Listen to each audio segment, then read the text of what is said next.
안녕하세요. 크립토 노마드입니다. 그래도 새해 첫 출발선에서 시장 전반의 흐름이 아주 나쁘진 않은 모습을 보여주고 있습니다. 워낙 많이 빠져있는 상태라서 이 정도로는 성에는 안 차일 수도 있겠지만 그래도 대체로 시총 랭킹 100위권 안에 있는 대부분의 종목들이 크든 작든 나름의 반등세를 보였다는 것은 의미 있게 바라볼 수 있는 부분입니다. 비트코인은 여전히 중요 지지라인에 대한 테스트를 진행하고 있습니다. 지금 구간이 딱 20일 지수이동 평균이기 때문에 여기서 잘 지지를 받으면 17,000달러에서 18,000달러까지 내다볼 수 있는 상황입니다. 물론 외부 악재가 등장해서 갑자기 시장을 흔들기라도 해서 지금의 구간에서 힘을 만약 잃게 되면 다시금 15,000달러 중반까지 빠질 가능성도 기술적으로는 생각해 볼 수가 있습니다. 한다 하더니 진짜로 홍콩이 해버렸습니다. 지난해 비트코인과 이더리움 선물 ETF가 홍콩 증권거래소에 상장된 데 이어서 개인 투자자에 대한 암호화폐 투자가 공식적으로 이제 곧 허용된다라는 소식입니다. 외신을 통해서 전해지는 시점을 보면 6월 1일부터라고 하는데 일단 상반기까지 이렇게 홍콩이 적극적으로 움직일 수 있다는 것은 적극적으로 다 움직인다라는 것으로도 바라볼 수가 있고, 이렇게 되면 하반기 이후부터는 이제 다음 타석 해설 4번 타자 중국의 움직임을 기대해 볼 수 있지 않을까 생각할 수 있는 여지가 생기게 됩니다. 아주 흥미로운 상황이 펼쳐지고 있는 겁니다. FTX 사태로 인해서 암호화폐 산업 전반의 뇌관으로 우리를 불안하게 만들었던 디지털 커런시 그룹에 대한 이야기들도 하나둘 더해지고 있습니다. 제미니의 창업자는 베리 실버트를 향해서 1월 8일까지 대출을 상환해라 이렇게 공개 서한을 보내며 압박했고, 디지털 커런시 그룹의 부채 위기에 대한 우려를 비롯해서 지분 매각만이 해결책이다 이런 말들도 나오고 있는 상황입니다. 설마 디지털 커런시 그룹에 심각한 문제가 생길까 싶긴 하지만 워낙 상상 이상의 일들도 벌어질 수 있는 그런 시장이다 보니까 설마가 사람 잡는 상황까지도 생각을 해보게 되는 것 같습니다. 요즘 리플 소송과 관련해서 이런저런 상황들 펼쳐지고 있는 가운데 확실히 소송이 막바지 국면이긴 한 것이 이런저런 소송 결과에 대한 예측과 전망들이 이어지고 있기 때문입니다. 이번에는 미국의 유명 크립토 인플루언서가 리플이 소송에서 이기고 그러고 나서 쭈꾸미는 짐 싸서 집에 갈 수밖에 없을 거야 이런 취지의 승소 전망을 제시했습니다. 개인적으로 좋아하는 사람은 아닌데 이런 소송 결과 많은 분들 기대하고 계신 부분이어서 짚어보도록 하겠습니다. 크립토 블라블라 채널에서는 자영업을 하시는 구독자분들을 대상으로 무료 홍보를 진행해드리는 이른바 위드 챌린지를 진행하려고 합니다. 요즘 말 그대로 먹고 살기 힘든 시대인데 특히 일부 자영업자분들의 경우에는 더 팍팍하게 일상을 꾸려나가고 계시는 것 같아서 이렇게나마 조금이라도 도움을 주고 의지하는 상황을 만들어 보고자 합니다. 관심 있으신 분들은 저희 회사 이메일로 홍보 내용과 나름의 사연 등을 보내주시면 홍보에 참고하도록 하겠습니다. 그럼 이번 영상 시작하겠습니다. 먼저 비트코인 상황입니다. 비트코인은 여전히 중요 지지라인이라고 할 수 있는 16,500달러 위에서의 지지 테스트를 이어가고 있습니다. 정확히 20일 지수이동 평균에 걸쳐있는 상황이다 보니까 과연 어디로 방향성을 틀게 될지 주목도를 높이고 있습니다. 그래도 시총 100위권 안에 대부분의 종목들이 크든 작든 나름의 반등세를 보인 것을 보면 나름 새해 기대감이 반영되고 있다는 점도 느낄 수 있는 모습입니다. 공포 탐욕 지수는 하루 전보다 1포인트 빠진 26을 기록하면서 여전히 공포 단계가 이어지고 있습니다. 비트코인 도미넌스도 소폭 빠지긴 했는데 크게 의미 있는 수치는 아니고 42% 주변에서 횡보하는 상황이 지속되고 있습니다. 현재 비트코인의 흐름과 관련해서 코인텔레그래프의 기고가 라케시 우페드히에는 비트코인은 지난 며칠 동안 16,256달러에서 17,061달러 사이에서 오르내리고 있는데 이건 황소와 곰 모두 눈치를 보고 있다는 것을 의미한다라고 진단했습니다. 그러면서 16,777달러 부근의 20일 지수이동 평균이 평평해지고 있고 RSI가 중간점 바로 아래에 있어서 공급과 수요의 균형이 맞춰져 있다는 것을 의미하고, 이에 따라서 가격이 범위를 벗어나면 다음 추세 움직임이 시작될 가능성이 높다. 가격이 16,256달러 아래로 떨어지면 매도세가 붙어서 15,476달러에 대한 리테스트를 진행할 수 있다. 반면 17,061달러 위로 반등할 경우에 황소들은 오버헤드 저항인 18,388달러까지 밀어붙이려고 할 것이고 이 구간에서 황소와 곰의 치열한 세대결을 목격할 수 있을 것이다라고 전망했습니다. 마이클 반데포페의 경우에는 지금 계획했던 대로 비트코인이 움직여주고 있다라면서 16,600달러에 대한 지지를 확인해주면 좀 더 반등할 수 있을 것이다. 아마도 17,000달러까지 나아가는 데는 별 무리가 없을 것이다 라고 설명을 했습니다. 렉트캐피탈의 경우에는 요즘 연간 차트를 기준으로 바닥 가능성 지속적으로 강조하고 있습니다. 그는 4년 주기 사이클에서 올해 형성되고 있는 세 번째 3년째 캔들이 바닥을 형성하고 있는 모습이다. 하향 심지가 길수록 그건 매수 기회가 될 수 있고 캔들 바디의 바닥은 거의 저점에 가깝다라는 것을 보여준다. 이렇게 설명을 하며 이제 거진 바닥 테스트의 막바지 국면이라는 점, 어쩌면 이게 마지막 기회가 될 수도 있다라는 점을 스리슬쩍 이렇게 설명하고 있다라는 점을 느낄 수가 있습니다. 대표적인 강세론자 T-애널리스트의 경우에는 요즘 거의 다소 막무가내 성격의 강세론을 제시하고 있는데 아주 설득력 있게 느껴지진 않을 수도 있지만 대부분의 사람들이 마음속 깊이 한 번쯤 또 자주 생각해 볼 그런 숫자들, 그래서 그냥 듣기만 해도 나름 기분 전환이 되는 그런 숫자들이어서 간단히 짚어보도록 하겠습니다. 이 양반은 지금 비트코인 주간 차트를 제시하면서 지금 하향 추세 라인이 지지를 받는 지점과 수평 라인의 지지선이 일치하는 지점에 자리하고 있다는 점을 강조하며 올해 상반기에 65,000달러에 도달한 뒤에 다시 저점 테스트를 좀 하고 2027년쯤에는 25만 달러에 비트코인이 도달할 것이다. 이렇게 전폭적인 주장을 내놨습니다.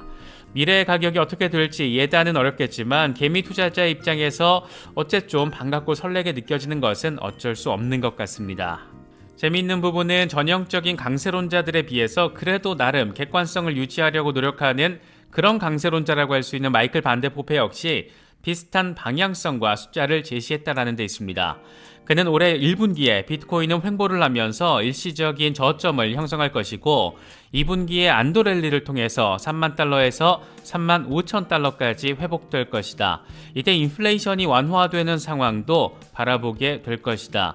이후에 3분기와 4분기에는 경기 침체가 현실화되면서 마지막 하락세가 펼쳐질 건데 그러고 나서 2024년과 2025년을 거치며 대규모 강세 사이클이 등장해서 비트코인은 25만 달러에서 30만 달러에 도달하게 될 것이다. 이렇게 전망을 했습니다. 뭔가 좀 더 그래도 데이터 기반이라는 점, 좀 더 그럴싸하다라는 점에서 괜히 설득당하는 기분이 드는 것은 꼭 기분 탓만은 아닌 것 같습니다. 비트코인이 25만 달러, 30만 달러를 향해 가는데 누군가 강력한 긍정적인 외부 충격을 날려준다라면 그건 아마도 중국이 될 가능성이 높습니다. 그런데 중국의 움직임을 상징적으로 보여주고 있는 이 홍콩이 드디어 적극적인 액션에 나섰습니다. 홍콩 정부가 개인 투자자의 암호화폐 투자를 허용할 것이다. 이런 입장 자체, 계획은 진작에 밝혔고 이 시점이 과연 언제가 될지가 초미의 관심사였는데 이게 올해 6월 1일부터 이루어진다라는 소식이 전해졌습니다. 현재 홍콩에서는 전문 투자자 또는 103만 달러 수준의 유동성 자산을 보유하고 있는 개인 투자자에게만 암호화폐 직접 투자를 허용하고 있습니다. 그러니까 전문 투자자가 아니라면 10억 원 이상 유동성 자금을 가지고 있는 자산가들만 암호화폐에 개인적으로 투자를 할 수 있다는 건데 이제 6월부터 개미들도 직접 투자에 나설 수 있게 되는 겁니다. 이런 상황을 더 재미있게 만들어주는 것은 홍콩 증권선물위원회 수장으로 이제 암호화폐 강경파로 분류되는 인물이 1월 1일부터 임기를 시작했다라는 데 있습니다. 다시 말하면 지금 홍콩의 이런 움직임은 일개 증권선물위원회 위원장의 기존 스탠스나 주장, 입장 따위와는 상관이 없이 더 높은 곳, 훨씬 더 높은 곳의 결정에 따라서 진행되고 있다는 것을 상징적으로 느낄 수 있는 부분입니다. 특히 홍콩 증권거래소는 지난달 CME를 추종하는 비트코인과 이더리움 선물 ETF를 이미 출시했고 출시 하루 만에 100억 원 가까운 자금이 몰려들기도 했습니다. 아시아에서 처음 출시된 비트코인 선물 ETF에 나름의 의미가 있는 히트를 쳤다라는 게 증명이 됐고 특히 미국의 첫 ETF 출시 때보다 2.5배 이상의 자금이 몰려들었다는 것은 이 분야에 대한 관심도를 가늠해 볼 수 있는 부분이기도 합니다. 특히 우리나라의 삼성과 미래에셋이 홍콩 법인을 통해서 올해 비트코인과 이더리움 선물 ETF 상품을 출시할 것으로 전해지면서 아시아 시장에서의 관심도가 또 어떤지, 왜 우리가 중국의 진입 시점, 그 시점을 기대할 수밖에 없는지 많은 생각거리들을 안기는 부분입니다. 지난해 뽀글이 사태가 터지면서 직접적인 타격을 받은 디지털 커런시 그룹과 관련해서 이런저런 소식들이 새해 벽두부터 전해지고 있습니다. 먼저 제미니 거래소의 공동 창업자 카메론 윙클보스가 디지털 커런시 그룹의 창업자 베리 실버트에게 대출 상환을 위해서 협력해야 한다라는 압박성 공개 서한을 보냈습니다. 그리고 이걸 트위터를 통해서 공개했습니다. 그는 제네시스가 출금을 중단한 지 47일이 됐다. 우린 그동안 제네시스가 우리에게 빚진 9억 달러를 상환할 수 있도록 협력하는데 최선을 다했다. 하지만 일이 더디게 진행되고 있고 우린 당신이 악의적으로 시간을 끌고 있다라고 생각한다. 이번 사태는 전적으로 디지털 커런시 그룹의 탓이다. DCG는 제네시스에 16억 7,500만 달러 대출을 지고 있고 이 자금은 제네시스가 제미니 언 사용자 등 채권자들에게 빚진 돈이다. 우리는 1월 8일까지 문제 해결을 위해서 DCG가 공개적으로 협력해 줄 것을 요청한다라고 압박했습니다. 물론 상황이 간단치는 않은 것 같습니다. 베리 실버트가 이 트윗에 댓글을 달면서 입을 열긴 했는데 문제 해결에 대한 의지보다는 해명 수준에 불과한 그런 입장을 밝혔기 때문입니다. 그는 DCG는 제네시스로부터 16억 7,500만 달러를 빌리지 않았고 우리는 제네시스에 이자를 지불하는 걸 단 한 번도 빠뜨린 적이 없다. 다음 대출 만기는 올해 5월이다. 우리는 12월 29일에 제네시스와 제미니 고문에게 제안서를 전달했지만 아무런 응답을 받지 못했다. 이렇게 답했습니다. 이게 참 이 시장의 설계자로 불리기도 했던 DCG에 대체 무슨 일이 생긴 건가 싶기도 한 그런 상황입니다. 요즘 암호화폐 시장에서 백기사 역할을 자처하면서 나름의 주목도를 끌기 위해서 셀프 노력을 하고 있는 저스틴 선이 이번 DCG 사태에 숟가락을 얹는 그런 멘트를 제시한 것도 눈에 띕니다.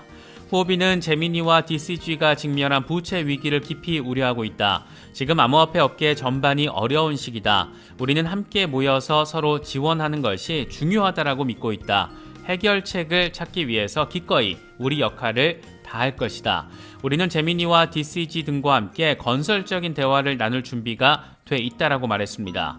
최악의 상황에서 나름의 지원군 역할을 할 수 있다라는 점을 보여주는 멘트로도 해석할 여지는 담겨 있는 것 같습니다. 바네크의 전략가 가버 거백스는 DCG의 상황을 해결할 수 있는 방법이 있다라면서 결국 지분 매각이 해결책이 될 것이다 이런 점을 강조했습니다. 이게 사실 말이 좀 되는 것은 이번에 코어 사이언티픽이 파산 신청을 하니까 블랙록이 운영자금 1,700만 달러를 건네면서 지원 사격을 해주는 상황, 꽤 괜찮은 비교 사례가 될 수 있을 것 같습니다. 결국 산업의 미래와 새로운 돈줄이 될 것이라고 나름의 세력과 기관들이 확신을 하는 듯한 모습을 보여주고 있기 때문에 DCG의 지분이 매각 대상으로 시장에 나온다라면 DCG 정도를 손에 넣으려는 세력 자본의 움직임 예상하긴 그렇게 어렵지 않을 것 같습니다. 부디 이제 막 안정을 찾을까 말까 하는 시장에 추가적인 악재가 덮치지 않기를 기대합니다. 이어서 리플 관련 소식 짚어보겠습니다. 리플 XRP는 지금 0.34달러에 대한 지지 테스트를 진행하고 있는데 이와 관련해서 라케시 우페드히에는 XRP가 0.3달러 강력한 지지선까지 일시적으로 하락했지만 초대 긴 꼬리가 보여주듯이 황소 세력이 공격적으로 매수했다라는 점을 확인할 수 있다라고 진단했습니다. 그러면서 20일 지수이동 평균인 0.35달러 위로 가격을 밀어올리면 0.42달러까지 반등할 수 있고 반면 0.35달러 부근에서 저항을 맞을 경우에는 곰 세력은 다시 0.3달러 부근까지 가격을 낮추려는 시도를 할 것이다라고 분석했습니다. 대표적인 XRP 맥시멀리스트인 다크 디펜더는 2023년 XRP 홀더들이 XRP와 함께 번창할 수 있기를 기원한다 이런 덕담과 함께 지금 XRP가 월간 차트를 기준으로 0.33달러에서 하향 추세 지지라인 지지를 잘 받아오고 있다는 점을 함께 설명을 했습니다. 일시적으로 빠지든 어쩌든 조금 길게 봤을 때는 0.33달러 위에서의 지지를 확고하게 받아왔기 때문에 여기서 반등할 가능성을 지금 차트를 통해서 설명하고 있는 겁니다.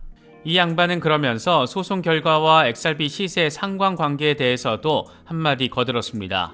많은 사람들은 소송 이후 XRP가 급등할 거라고 생각하는데 난 그렇게 생각 안 한다. SEC가 소송을 냈을 때 XRP는 0.7달러에서 0.17달러로 급락했고 이후에 1.96달러를 기록했다.